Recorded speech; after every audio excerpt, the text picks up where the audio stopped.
Bonjour à tous et bienvenue pour ce nouveau numéro de Mobile et Tactile qui, cette fois, va être consacré uniquement à mes différents produits mobiles réduits, de taille réduite. J'entends par là que je ne vais pas évoquer mon R2H ou mon tablette PC. Donc, cette petite vidéo pour répondre à quelques questions et pour vous présenter aujourd'hui mes plugins Today. Alors, je vais revenir dans quelques instants. Tout d'abord, répondre à quelques questions qui m'ont été posées une nouvelle fois sur le N95. Concernant ce N95, donc effectivement, je n'ai pas installé Rotate Me dessus, mais dans une de mes vidéos, je montre effectivement qu'en retournant l'écran brusquement, la vidéo change de sens. C'est avec un produit qui s'appelle EMTube que j'ai présenté et qui inclut cette fonctionnalité. Qui permet donc, voilà, je résume juste pour vous montrer le produit, lorsque effectivement je lance la lecture d'une vidéo et que j'utilise donc le capteur de mouvement du téléphone, voilà, donc il est en bas ici, voilà, et donc lorsque je fais ça, effectivement, l'écran effectue une rotation à 90 degrés immédiatement. Donc cette fonctionnalité n'est que dans le produit, le logiciel EMTube. Il n'est pas dans les autres produits que je présente pour l'instant, et il n'est pas d'office sur l'appareil puisque je n'ai pas installé le fameux logiciel Rotate Me dont j'ai déjà parlé il y a 2 ou 3 vidéos en arrière. Voilà, autre question qui m'a été posée, l'installation de Nokia Maps sur ce téléphone. Bon, je dirais que lorsque je l'ai acheté, la carte de France était déjà téléchargée. Pour télécharger d'autres cartes, il faut effectivement installer, donc télécharger le fameux logiciel Nokia Maps, télécharger de nouvelles cartes.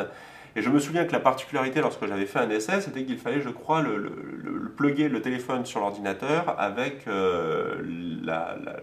comment dire, avec la particularité USB. Ne pas faire une connexion avec Nokia PC Suite, mais faire une connexion en transfert de données USB. Et à partir de là, a priori, j'avais la possibilité de télécharger et d'installer une carte. Mais j'avoue que je ne l'ai pas fait. Voilà, réponse limitée malheureusement. Donc j'en reviens à mes plugins Today. Le plugin Today que j'ai utilisé et qui s'affiche, donc que j'ai utilisé tant sur mon HX 4700 que sur mon QTech 9100, voilà, il y a 2 plugins en vérité que vous voyez là. À l'allumage, j'ai une horloge digitale qui s'affiche. Cette horloge digitale, lorsque je passe en écran Today, voilà, j'ai un certain nombre de programmes. Là, en vérité, vous avez sur l'écran 2 plugins Today. Un plugin qui est SPB Pocket Plus, qui est le plugin qui va vous permettre d'avoir un certain nombre ici d'icônes, de sous-menus avec un certain nombre d'icônes que vous allez pouvoir paramétrer.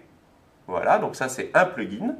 L'autre plugin qui est inclus, c'est le plugin SPB également, mais Mobile Shell, qui va me permettre ici d'avoir, par exemple, la météo d'un certain nombre de villes que je vais pouvoir paramétrer, et donc qui va se mettre à jour à chaque connexion Internet.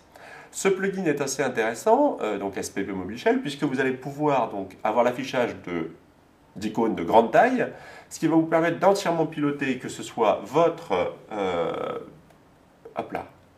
voilà, que ce soit votre PC ou votre Pocket PC ou votre téléphone entièrement au doigt.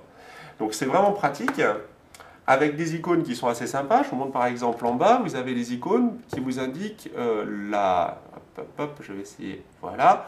Vous avez des icônes qui vous indiquent ce qui vous reste en termes de mémoire, en termes de batterie, la luminosité. Vous avez en bas, je vais réussir, j'espère, à zoomer suffisamment. Voilà, vous avez ici en bas des 3 icônes qui vont vous permettre ou d'éteindre le produit ou juste de désactiver l'écran. Intéressant lorsque vous lancez quelque chose qui ne nécessite pas que l'écran soit actif, je ne sais pas, de la musique par exemple, ou toute autre fonction qui ne nécessite pas une activation de l'écran. Donc là, vous allez pouvoir juste désactiver l'écran ou faire un soft reset sans avoir à utiliser la petite encoche ici. Donc faire un soft reset. Ce plugin est vraiment très très sympa. Il inclut, donc le logiciel, je vous invite à aller voir le site internet de SPB Software.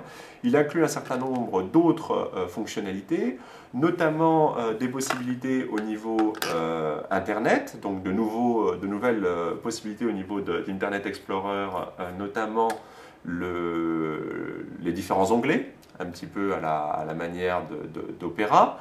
Il va vous permettre également d'avoir un gestionnaire de fichiers un peu plus élaboré, avec notamment des possibilités de cryptage, des possibilités de zip, etc. Donc je vous invite vraiment à aller regarder un petit peu ce site qui va vous donner un certain nombre d'informations. L'intérêt principal pour moi, je vais reprendre mon téléphone, voilà. L'intérêt principal pour moi, c'est que sur chacun des onglets, donc qui vont représenter pour chacun un écran, il est possible d'afficher un plugin particulier, de rajouter un plugin particulier. Là, par exemple, sur mon plugin, enfin mon onglet de démarrage, donc la petite maison, j'ai là mes raccourcis téléphoniques, ce qui me permet d'envoyer directement, d'appeler directement une personne, simplement en appuyant sur la grosse touche. Il est possible également de rajouter une photo, par exemple. Donc, premier avantage.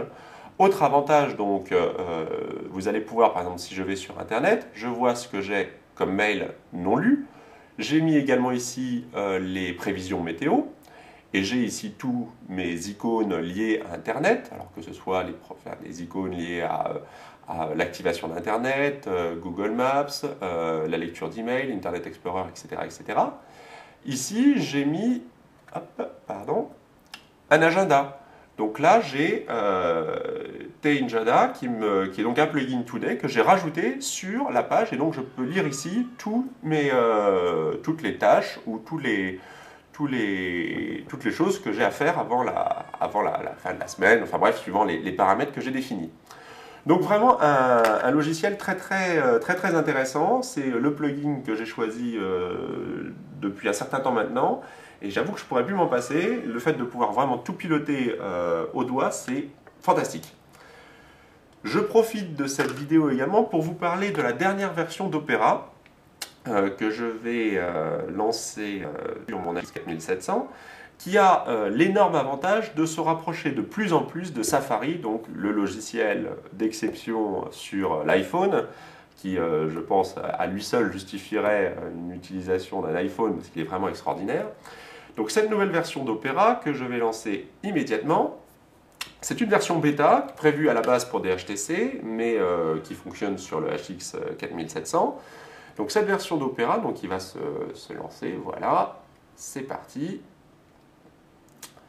Donc c'est un petit peu long à charger. Alors est-ce que c'est lié au fait que le HX 4700 soit en Wi-Fi B ou problème de processeur? Enfin bref, je pense qu'il est suffisamment puissant pour ça, mais vu qu'il n'est pas fait à la base pour du Windows Mobile 6 et que je le fais tourner dessus depuis un certain temps, c'est peut-être pas l'idéal. Bref, donc voilà, donc là vous avez par exemple une page que vous allez pouvoir donc, bien évidemment parcourir. Donc vous pouvez constater, hein, c'est du VGA, hein, donc c'est tout petit. Je ne peux pas suffisamment zoomer, désolé. Où ça se rapproche de Safari, pardon, c'est sur la manipulation suivante. Lorsque vous avez un texte qui effectivement est tout petit, que vous voulez voir davantage, il vous suffit de double-cliquer dessus. Et comme vous pouvez le constater, il y a un zoom qui s'effectue. Je redouble-clique, voilà, ça dézoome. Donc vous pouvez parcourir la page. Bon là, il se trouve qu'une seule page. Voilà, hop, et vous pouvez zoomer. Et là, restez en zoom pour parcourir ce que vous voulez parcourir. Voilà, donc cette nouvelle version d'Opera, c'est vraiment très sympa. En paysage, vous pouvez complètement utiliser ce produit comme un browser internet.